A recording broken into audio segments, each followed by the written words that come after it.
Good morning. I thought I'd actually do, as it's raining outside and Dave's tucked away doing something else this weekend, I thought I'd do a little video and put together how I actually record motorcycle trips and how we actually put the footage together. So this will probably be a two-parter video, so I'm going to cover the hardware I used today, and then I expect in the next video I'll cover just kind of how I put the story together. I'm hoping that you guys will get out there and do your own stuff, do your own videos and start sharing them. We can all see what we all get up to. I've been doing this for probably about 10 years now, putting together motorcycle videos. I'm not saying I'm a professional, because I'm absolutely not. I've just acquired little bits and pieces of kit. None of this I would say was professional kit. It's all fairly prosumer stuff, I suppose is the word. Nice compact kit. I've managed to refine it over the years to now get it down into something I can easily get into half a top box. A lot of this sort of sits on the bike anyway, and it looks a lot spread out on the table here, but actually it all packs down quite nicely. The other thing you can't see in the shot is what I'm filming this video on, and that's the iPhone 11 Pro Max. Got a fantastic camera on that, and actually really good sound as well. I am using this H1N though zoom so that I can get good quality sound that's consistent all the time. And actually one of the important points is I tend to pull the sound off this H1N all the time, so it's consistent whenever we change between cameras, so that you don't get the sort of variation in levels and have to spend a lot of time trying to correct all the audio afterwards. So what have we got? I'll just run across the actual different bits and pieces. So I used to have a Garmin Verb XE. I've just got rid of that, just replaced it with an OSMO Action. There were a few comments on actually my last couple of videos. Actually, the Verb is getting a bit long in the tooth now. It's a good camera. I am going to miss it. I know I am, because one of the best things about the Verb is it automatically records when you're moving and stops when you're not. So when you get back to edit, you're not left with hours and hours of footage just sat stationary at a traffic light. It also doesn't eat memory cards like that either, because you only get, in a whole day's 128 gig card would quite easily cover a whole day's riding. So the Osmo Action, so that'll give me a much better quality footage, 4K, 60 frames a second, etc. So you should start seeing that much smoother as well. That's a little clip which I can use to clip it on in different places if I need to. That's a USB power pack. It's a big one, just in case any of this stuff goes down. It's nice and compact. Then I've got the FUJIFILM X-T30. I use that for when I want good quality photographs, although I have to say the iPhone is starting to push up towards a level now where for video editing, even that's debatable whether you need it or not. That's a pretty important piece of kit. It's a MANFROTTO tripod. I would recommend getting a good little pocket travel tripod. This one's good because it extends out. It's got the ball head on it, so it's very flexible. Some people like the Gorilla ones as well, which are the ones with all the twisty bendy feet on. You can wrap it around stuff. Personally, I just prefer this. I find it more robust. It works for everything I need to do. It's a good quality brand. Doesn't cost a fortune though. That's a spare battery charger for the camera.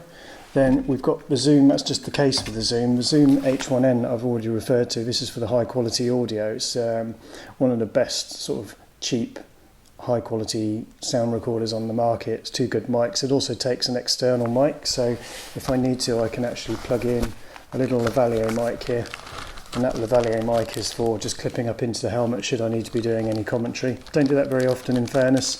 I'm not really a fan of that kind of stuff. It's just not the way I tend to record the videos, and that's just a wind muff if we're filming out in the windy areas. I know some of my previous videos, especially the early ones, a lot of trouble with wind noise when you're out, because even the slightest bit of wind on, say, an iPhone or a camera like that will actually pick up a lot of the wind noise. Osmo Action apparently is not so bad. You've got the X-Lapse here. This is actually just a clockwork, wind it up and it just slowly rotates around, and it's a good way to create a nice easy time lapse. So it looks quite fancy. You get the panning time lapse across. Now one of the key ones I use, this is the Insta360 1X. You can do lots of different types of footage with this. It won't record in 4K, it actually records in 5.7K I think, so it's high quality, but then you have to crop it in to get the 1080 footage. So I sort of cut it down to HD. Some of the stuff I do in 4K, most of the stuff I do in HD, mainly because this one is still a very high quality picture, quite heavily cropped in HD, whereas if you were to leave it in 4K it would be very, very fisheye all the time, and I'd get a lot less use out of that.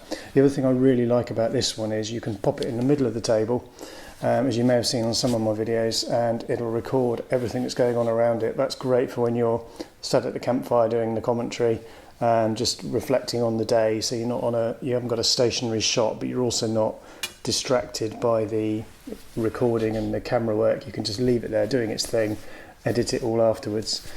So what else do I take? Well, what else do I take with me? Well, some of the important shots, particularly the atmospheric stuff, that's using the drone. So that's the DJI Mavic 2. Sorry, no, the DJI Mavic Pro. Can't afford the 2 yet.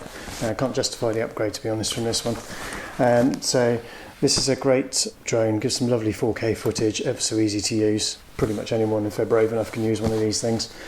Just getting more and more restriction on where you can fly them, unfortunately. Yeah, great for general atmospheric use. I tend to use this for the evening stuff when I'm doing a bit more arty, sort of proper photography stuff, because photography is a bit of a hobby as well as just producing these videos. So that's a quite handy one for some really nice evening shots. Manual focus takes a bit more time, relaxes you after a hard day's riding.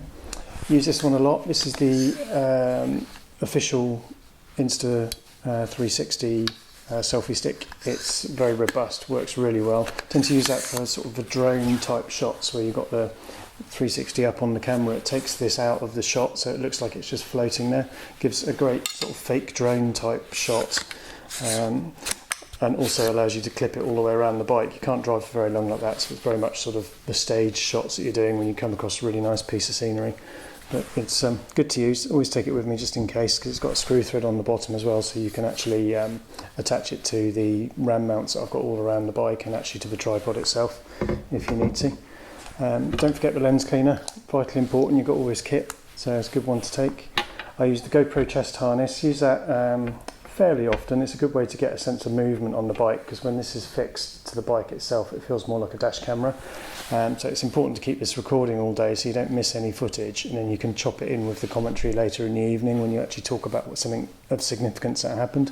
Well, this is my odds and sods bit for all the cables and stuff. You will get lots of leftovers that you need to throw somewhere. All of this compresses down nicely easily into a top box, and I tend to keep it all in the top box. It's nice and easy to access. You can pull the little bits out when you need to. Just be careful how you pack it in, obviously, because there's some expensive kit here which can get damaged quite easily. Other than that, that's the hardware I use to make all the videos. So lots of different types of stuff, and then chop it all together to make a story, which I'll try and cover in a bit more structure in part 2. So I hope that was useful, and I hope you got some decent ideas out of this. So have a go at putting your own stuff together and get those videos out there, because it's a shame not more isn't shared.